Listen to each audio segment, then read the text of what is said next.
Topic natin, paano maging malakas at maganda ang umeedad, lalo na kung edad 55 pataas na kayo. So magbibigay ako ng mga iba't ibang tips paano kayo lalakas sa lahat ng senses natin. Kasama mata, ang ating pandinig, ang ating bibig, at mga iba pa.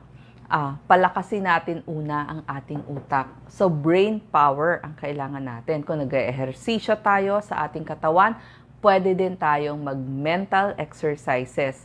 So, ano yung mental exercises? Matuto ng bago o kakaiba kada araw. Kasi mas magagamit mo ang iyong brain.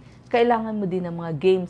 Yung games sa inyong cellphone, okay din yan. Pwede kayong mag-scrabble, mag-chess, magbaraha, at mag-crossword puzzle.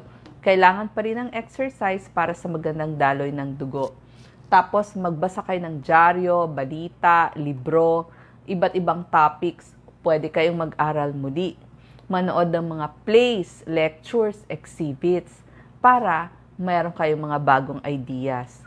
Kung kailangan gumamit ng mga memory aids, listahan ng gagawin, yung mga post-it notes para hindi nyo makalimutan, lalo na appointment calendar, kailangan yan, para lagi kayong present sa inyong appointment. At makipag-usap kayo sa iba't ibang edad.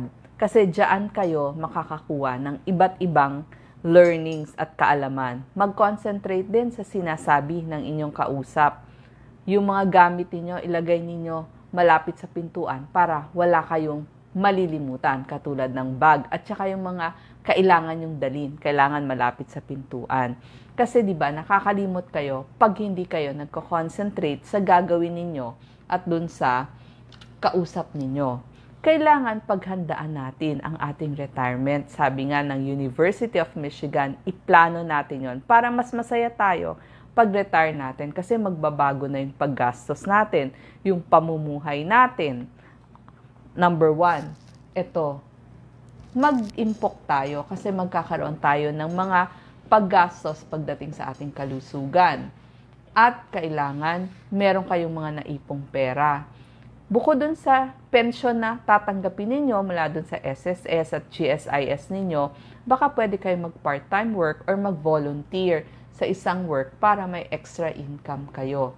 Maiiba na ang inyong pamumuhay kung kailangang mas matipid yung standard of living ninyo, gawin din ninyo para mas masaya yung inyong retirement. So mag-impok kung kailangan nyo ng mga medical insurance, mas simpleng lifestyle para mas konti din ang gastusin at sana pag edad natin wala na tayong mga utang. Next, problem din ang skincare kapag umiedad tayo. Siyempre gusto mo skincare para sa mature skin kasi pag umiedad, less na yung oil na lumalabas sa ating skin. Mas nagiging dry, mas kulubot ang ating kutis. So, paano maiiwasan yung pagkulubot? Gumamit lang tayo ng mild soap para hindi nakaka-dry ng ating kutis. At afterwards, maglagay kayo ng moisturizer. Hindi po kailangan na mahal ang inyong moisturizer kung ano po ang kaya ng inyong bulsa. Kung hindi nyo po kaya yung mga mamahalin, hindi po kailangan yon. Pwede na po yung nakikita nyo sa grocery at saka dun sa mga butika. Kung nagkakaroon tayo ng mga dark spots o freckles, ika nga, pwede tayong gumamit ng concealer. At kung talaga nagkaroon ng problem sa ating skin, pwede tayong magpatulong sa ating dermatologist. Pero pwede nyo nang takpan-takpan yan ng mga makeups or concealers kasi mura na ito at marami nang mapagpipilian. Depende sa inyong kulay ng kutis. Ngayon, problem din ang pagkakaroon ng problema sa pag-ihi. Ang doktor na kailangan ninyo, kapag babae, pwede ang inyong OBGYN, or babae o lalaki, pwedeng magpa-consult sa inyong urologist. Ang pwede nyong gawin, umihi kada 2 hours. So, hahanapin nyo nasaan ang pinakamalapit na comfort room o banyo kapag kayo ay lumalabas. Kegels exercises, nakakatulong yan. Ito yung pagpigil o kaya squeeze ninyo yung muscle dun sa maselang bahagi ng katawan. 3 seconds.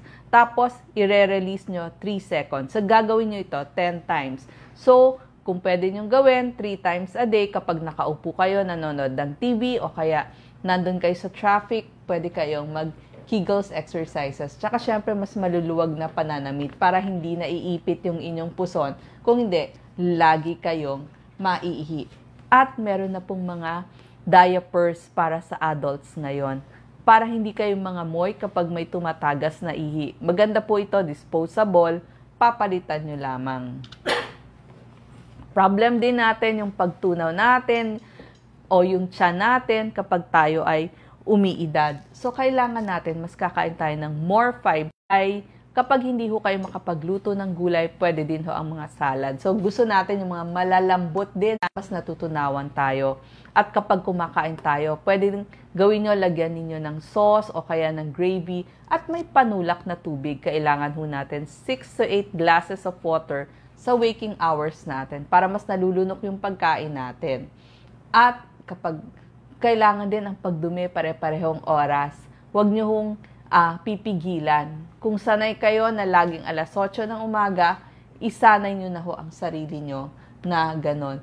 Pag sinabing stool softeners, ito po yung mga prune juice, apple carrot, yung mga juices po na pwede nyong inumin sa gabi at sigurado, kinabukasan ng umaga, malambot na ang inyong pagdumi. Tapos, yung timing, small frequent meals, so meron po kayong almusal, merienda, tanghalian, merienda, hapunan, kung pwede ninyong gawin laging same time. Tapos, hiwa-hiwain ng maliliit ang inyong kakainin kasi nga minsan hindi na tayo makanguya o kaya kulang na yung ating teeth. So, kailangan maliit at malambot ang ating mga kinakain. Kailangan po nating mag-dentist palagi kapag may problema sa ating ipin. Meron pong mga malalambot na pagkain pero high calorie para hindi kayo mamamayat. Gaya ng mga smoothies or shakes, lagi ho kayong magme-merienda. Yung mga peanut butter, maganda din po yan. At mga malalambot na tinapay, pancakes, lagi po magtago ng itlog at tuna dun sa inyong bahay. Kasi itlog at tuna, malambot po ito, mura po ito, madali pong iluto kapag walang magluluto sa inyo. Fresh fruits, bubuksan nyo lang at kailangan nyo rin yan para sa inyong tiyan. Sabi ko nga, kung hindi makapagluto ng vegetables, pwede po ang salad. Ang mga meats natin, ilaga, lutuin mabuti at hiwa-hiwain ng maliliit. Problem din po ang ipin o bibig ng isang tumatanda. So, kailangan magsisipilyo tayo pagkatapos kumain para hindi tayo magkaroon ng pagkasira ng ipin. At magbibisit tayo sa ating dentist kapag yung ating pustiso hindi tama ang sukat. Kasi kailangan hindi po maluwag yon o hindi napakasikip. Kasi kung hindi, sasakit yung inyong bibig at yung inyong jaw.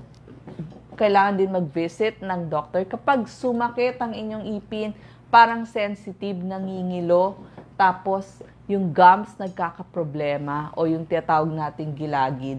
Lalo na kung maraming sugat sa ating bibig, kailangan pong pumunta sa ating dentist. Sana every 6 months makabisit kayo sa inyong dentist. Problem din po yung pustiso, di ba?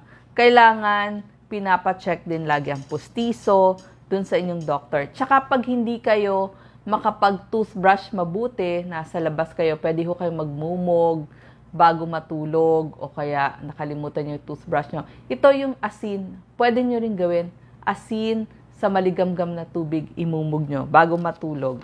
Yan po yung mga pwede nyo gawin.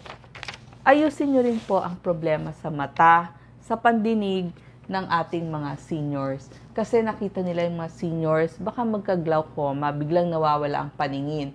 Marami din sa kanila, parang nagkakaroon ng ulap doon sa kanilang paningin, so katarata. At kapag diabetic ang ating senior, biggest problem, diabetic retinopathy.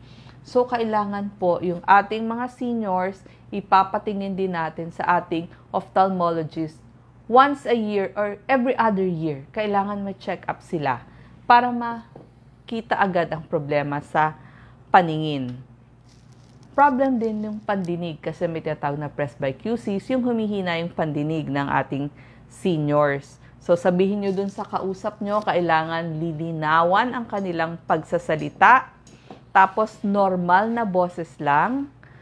Tingnan nyo yung mukha ng inyong kausap para maintindihan nyo rin yung sinasabi kasi makikita nyo from the buka ng bibig. At kung kailangan mag-hearing aid, maglagay po tayo, although may kamahalan po ang hearing aid ngayon. Ngayon, kung sa tingin nyo may nakabara dun sa inyong tenga, baka po tumigas ang tutuli, ang ENT doctor lamang, ear, nose, and throat doctor lamang ang pwede magtanggal ng bumarang tutuli. Okay? So, wag ho tayong magpipilit tanggalin yon sa pamamagitan ng mga matutulis na bagay. Isa pang problema ng ating mga senior, lagi ho silang nahuhulog, natutumba. Pag meron ho kayong kailangang abutin, gumamit ho kayo ng ladder, step ladder. Wag ho kayong papatong sa silya. At wag ho kayong magkukumpuni o gagawa ng inyong bubong. Marami na po akong nakitang seniors na hulog sa kanilang bubong. Ibayad nyo na lamang po. Kailangan din maliwanag ang bahay, lalo na sa gabi. Tanggalin lahat ng kalat, mga basahan sa inyong kabahayan. Kapag kayo ay tatayo, kung galing kayo sa pagkakahiga, upo muna, wait 10 seconds, tayo, wait 10 seconds bago ulit lumakad. Kasi baka mahilo kayo at matumba kayo. Sa inyong mga comfort room, kailangan meron kayong mahawakan. Tapos yung mga silya nyo, kailangan may mga hawakan ng silya sa bahay ng seniors kasi pag tatayo sila, dun sila kakapit. At saka pag nag-exercise sila, kailangan may makapitan. So, sa hagdan, may kapitan, tanggalin lahat ng mga cords na pwedeng makapatid sa ating mga seniors. Ang mga bagay kailangan mabilis na maabot, liwanagan ang buong bahay. Rubber shoes ay maganda sa senior o kaya yung mga velcro na mga sneakers. Tapos, syempre, ipacheck yung mata at saka pandinig ng inyong seniors. Kailangan nyo rin mag-exercise kasi pag malakas kayo, mas hindi kayo matutumba. At kung kailangan gumamit ng tungkod, gumamit ng tungkod. So, i-check ang bahay kung ano ang pangangailangan para hindi kayo matutumba. So, sana po ang ating mga seniors maging mas malakas at maging mas maganda sa pang-araw-araw. Salamat po.